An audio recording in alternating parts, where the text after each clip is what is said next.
Jimmy Garoppolo era as 1.5-point favorites in Denver against the Broncos. Kyle, the fallout here should be fairly predictable. We kind of talked about it all week on our podcasts and our content, but does this presage any big, particular changes for any pass catcher in particular? The switch from Trey Lance to Jimmy Garoppolo, or is it pretty cut and dry? We're going to see more pass volume now. We're going to see less of a run game commitment. I mean, they've lost 2 running backs and a dual threat quarterback. Just what are the big takeaways, Kyle, for Jimmy Garoppolo somehow yet again having the 49ers starting quarterback job? Hey, good for him. He's a handsome guy. He's got a starting job.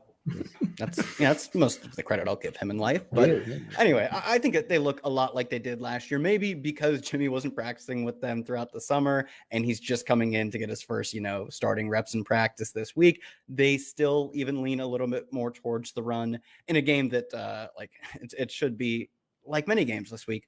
Ugly, where San Francisco in this case wins a low scoring affair, will give them the opportunity to lean on Jeff Wilson, who they looked perfectly comfortable with doing last week. He was out carrying at that time Ty Davis Price. This week it'll have to be Jordan Mason. It was 15-7 until the final drive, in which they were just kind of running it down.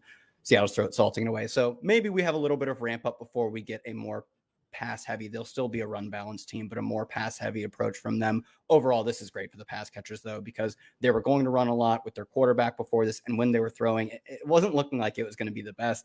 Now for me, I think Deebo Samuel has a real chance to be sort of that repeat of the early season last year. Through 9 weeks, he was leading the NFL in target share. He was top 4 in fantasy points for receivers and PPR scoring. And last week, he only played 20% of his snaps at running back when they you would think they desperately needed a running back, but they used him sparingly at running back. So if that's what we get, I think that's the ideal version of Deebo. 2-3 carries, help supplant the loss of Elijah Mitchell and Ty Davis Price, but don't make him actually play running back. And I don't think that's what he wants. So if we get real receiver Deebo, I think that's his path to being a wide receiver 1 with Jimmy under center.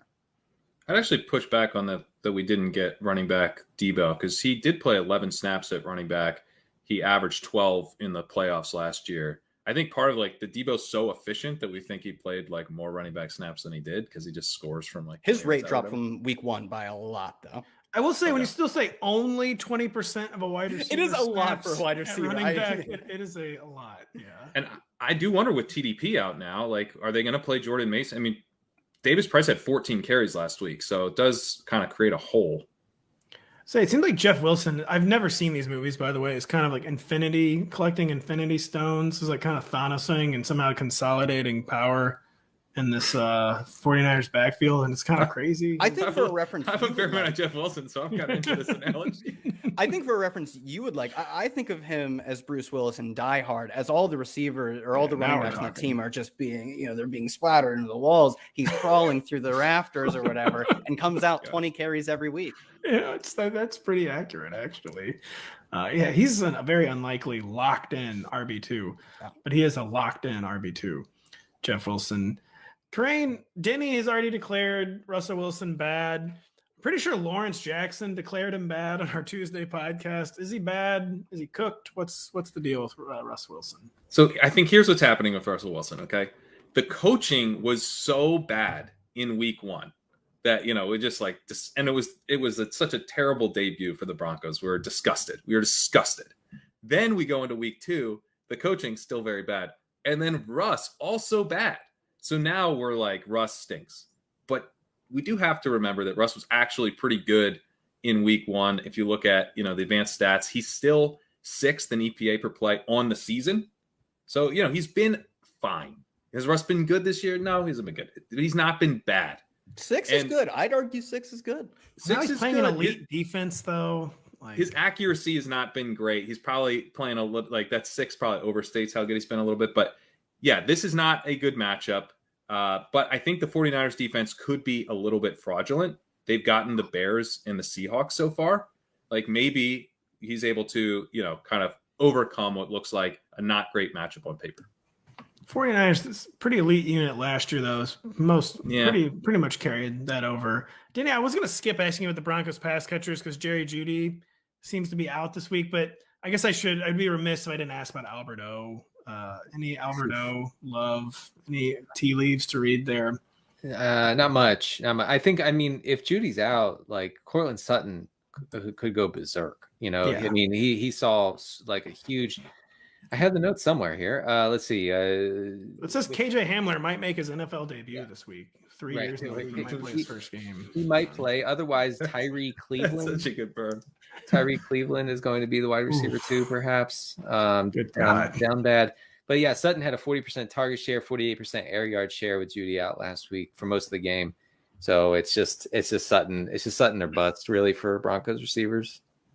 Denny, we end the show by talking about Joe Buck and Troy Aikman and what will surely be thinly veiled horror at having to call Cooper Rush versus Daniel Jones from them Monday Night Football. What did Joe and Troy need to know to maybe make Cowboys at Giants enjoyable? 39 total right now. It's gonna be hideous. Okay, look, Daniel Jones. We had a blurb the other day. Daniel Jones, the most pressured quarterback in the league through 2 weeks. It's not a shock behind a terrible offensive line.